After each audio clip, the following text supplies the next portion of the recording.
Puasa.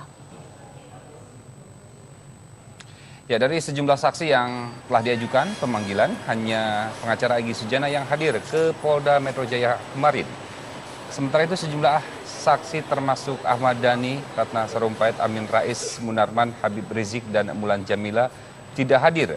Ahmad Dhani dilaporkan ke Polda Metro Jaya oleh Projo pada 7 November lalu karena melakukan penghinaan terhadap penguasa ketika berorasi dalam aksi damai 4 November lalu.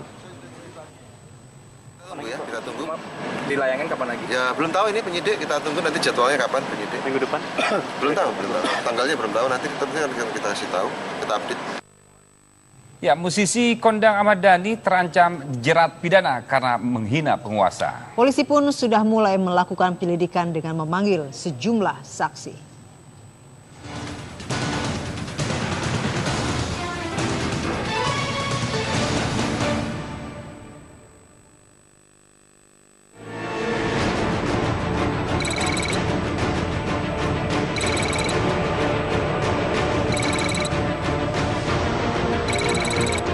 Aksi 4.11 meninggalkan sejumlah cerita yang bercabang kemana-mana.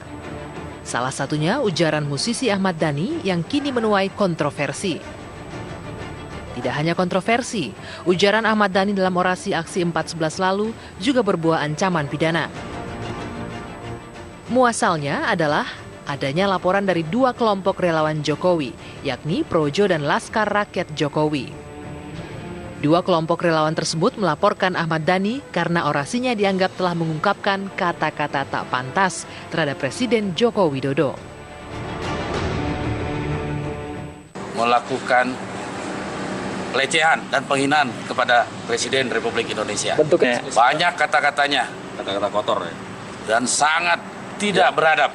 Dia menyebut Presiden dengan nama-nama tutut dengan pasal 207 KUHP pidana.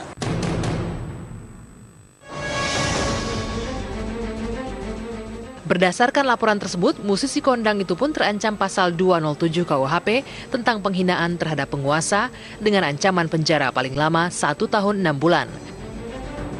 Dan pasal 160 KUHP tentang penghasutan dengan ancaman pidana paling lama 6 tahun penjara.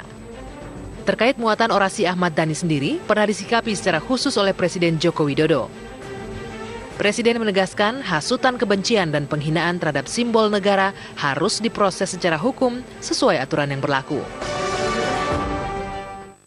Tadi juga di dalam saya sampaikan yang berkaitan dengan hasutan kebencian, yang berkaitan dengan penghinaan kepada simbol-simbol negara. Ya, kalau memang aturan hukumnya ada yang harus ditindaklanjuti.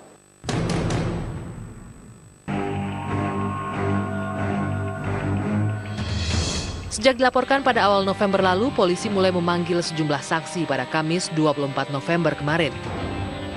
Pada tahap penyelidikan, setidaknya 8 saksi dipanggil oleh Polda Metro Jaya. Mereka adalah Ketua FPI Rizik Syihab, mantan Ketua MPR Amin Rais, juru bicara FPI Munarman, dan Bahtiar Nasir, pengacara Egy Sujana, aktivis Ratna Sarumpait, Ahmad Dhani, dan istrinya Mulan Jamila. Semuanya menyandang status sebagai saksi. Sayangnya, dari 8 orang saksi yang dipanggil, hanya Egy Sujana yang hadir. Egy sendiri mengaku bingung dengan pemanggilan polisi tersebut. Hal senada juga disampaikan oleh kuasa hukum Ketua FPI Habib Rizik dan Jubir FPI Munarman. Nah, menurut ilmu hukum yang saya tahu, pasal 207 ini berupa yang dimaksud penghinaan kepada penguasa. Nah, dalam teori hukum tentang penghinaan, itu harusnya yang merasa dihina itulah yang melapor. Dan pernah dibuktikan oleh Presiden SBY ketika merasa terhina oleh Zainal Ma'arif kalau tidak salah waktu itu. Dia datang sendiri ke sini Presiden karena merasa terhina. Nah, jadi dikaitkan dengan itu saya akan bertanya saja kenapa kok tidak ada laporan dari Presiden Jokowi. Status sebagai saksi itu tidak dijelaskan dalam panggilan perkara siapa yang menjadi tersangka. Kalau perkaranya fitnah atas penguasa, tentu penguasanya yang harus menjadi pelapor. Ini yang melapor orang lain.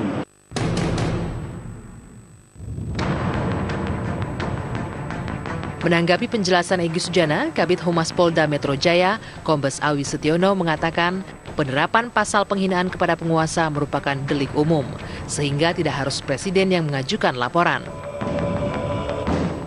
Sudah mendapatkan penetapan dari MK kan, bahwasanya terkait dengan penghinaan kepada presiden itu deliknya ke delik aduan ya. Namun untuk delik ini kan deliknya delik umum.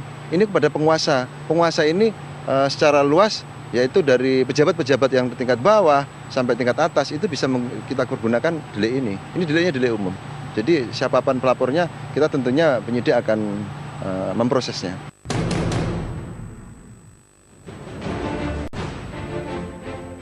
Sementara itu terkait 7 saksi yang tidak hadir dengan beragam alasan, polisi akan melakukan pemanggilan kedua hingga upaya paksa.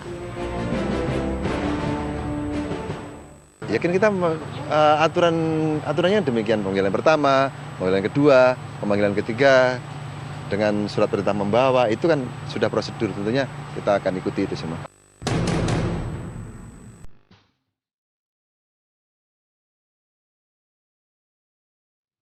Serpihan cerita yang tersisa dari aksi 4.11 memang menjalar kemana-mana. Proses hukum pun menjadi salah satu jalur penyelesaian. Banyak pihak berharap berbagai serpihan cerita tidak mengaburkan isu utama. Dan semoga demokrasi di Indonesia tetap bergerak ke arah yang benar.